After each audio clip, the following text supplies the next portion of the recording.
Trouble for JDS MP accused of multiple acts of sexual abuse and molestation is piling up, and yet Prajwal Revanna, the sitting MP from Hassan in southern Karnataka, is still abroad and refusing to come back. More victims are now coming forward and lodging complaints of sexual abuse against Prajwal Revanna. In the latest, another FIR has been filed by a woman. Prajwal has been accused of raping her multiple times.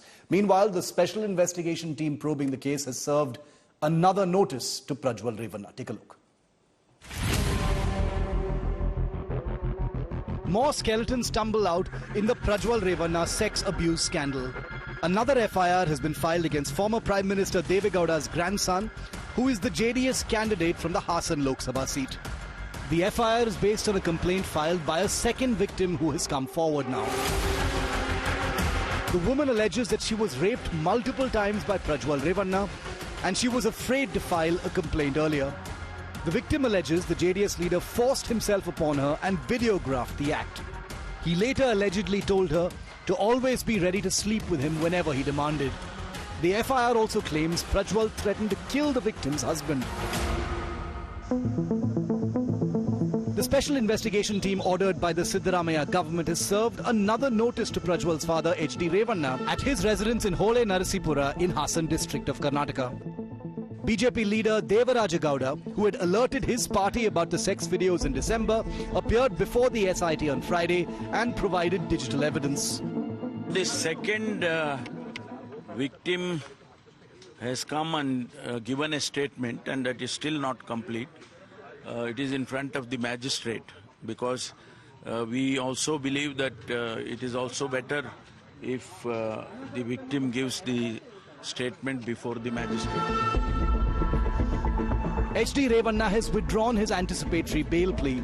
This after the SIT informed the court that there were no non-bailable sections in the case so far. Karnataka Chief Minister Siddaramaiah, meanwhile, has slammed the BJP and held the centre responsible for Prajwal Revanna leaving the country. Police idella irtadalla passport ella check agbeku, visa ella check agbeku, yav deshakku hoytare anta gottagbeku, ಯಾರ್ಯಾರು ಹೋಯ್ತಾರೆ ಅಂತ ಗೊತ್ತಾಗಬೇಕು. ಹಾಗಾದ್ರೆ ಯಾರು ಈ ದೇಶಕ್ಕೆ ಬಂದ್ಬಿಡ್ಬೋದಾ ಇವ್ರಿಗೆ ಗೊತ್ತಿಲ್ಲದಿರ?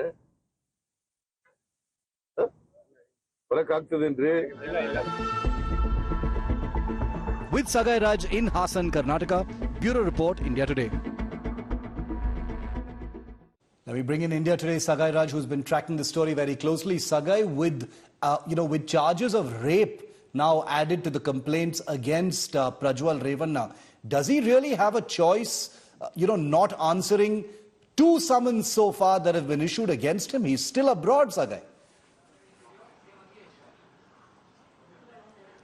See, especially after framing 376, it is quite inevitable that his arrest will be made if he misses out these two summons. And if you notice that his father, H.D. Revanna, had knocked the doors of the court demanding for an anticipatory bail, and in prayer was quite clear that he was nowhere involved. But the sections which was been imposed against H.D. Revanna, the first FIR was quite bailable offences. That is one of the reasons that his counsel has withdrawn the anticipatory plea which has been applied in the public representative court.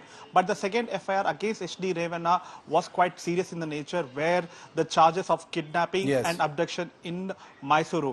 And as we speak now, it was been adjourned by the representative court. It will be heard again tomorrow at 11 o'clock. But when it comes to Prajwal Revanna, the sections are quite serious in the nature. 376 and several other sections are quite serious in the nature. And if he is not presenting himself in front of special investigation team, he have to face the legal consequences from SIT as well as the government. Okay, so legal consequences are clear. Hopefully he will return very soon and present himself before the SIT, unless he needs to be dragged back to India, considering that rape charges have been filed. But Sagai, stay with me for a moment. But what about the political fallout of what has happened? He's the sitting MP from the JDS, which is an ally of the BJP. Half of Karnataka has already gone to the polls in the second phase, including Hassan and southern Karnataka, which is a JDS stronghold. stronghold, including Hassan, where Revanna is the MP from. But how will this sex abuse controversy play out in the upcoming phase of the Karnataka polls? The second phase for Karnataka, which is phase number 3, that goes to the vote on the 7th of May. It's northern Karnataka that will be casting its votes this time. Less of a JDS stronghold, more of a BJP stronghold, but will there be consequences? There are 14 seats up for grabs, and in 2019, all 14 seats were won by the BJP. 63% of the votes were with the BJP in 2019, 33% with the Congress. If you look at the party-wise breakup, the BJP got a whopping 55.8%, the JDS got 7.2%, but there is a scattering, a small number of seats in this phase that still has a sizable Vokkaliga population, that is the stronghold of the JDS, and the fallout of what Prajwal Revanna has done could go beyond just community barriers and also influence the women vote, and that is something to think about for the BJP-JDS alliance, apart from the obvious legal consequences that this MP must and should face immediately. Sagai, is the JDS-BJP worried about the political fallout of this entire scandal in this upcoming phase of polling? So if you notice the timing of this particular video and the case which was been registered, and if you notice, according to our sources, this video was there for more than a year.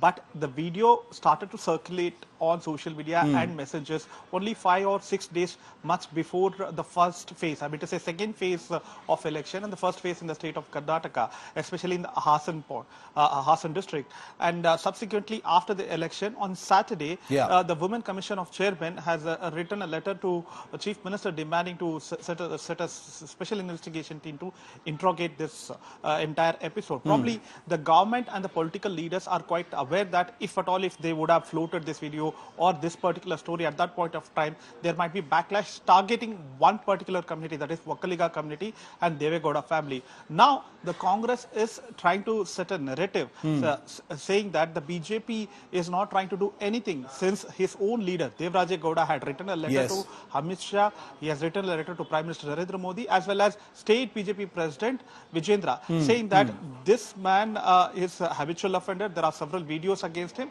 and he should not go ahead and give the ticket. So that is the crux of the story, where the Congress is saying, despite knowing all these things, Prime Minister Narendra Modi came to seek vote for him. So they are trying to set a narrative saying that both are hand in glove, and the BJP has given a free ticket for him to get out of the country. All right, Sagai, thanks very much for giving us that input and that bigger picture perspective on the political fallout as well. A story that India Today broke, the only channel that's been asking all the big questions in this story, and we will continue to track it until justice is served to the victims. Remember, as far as the political fallout is concerned, June the 4th holds all the answers.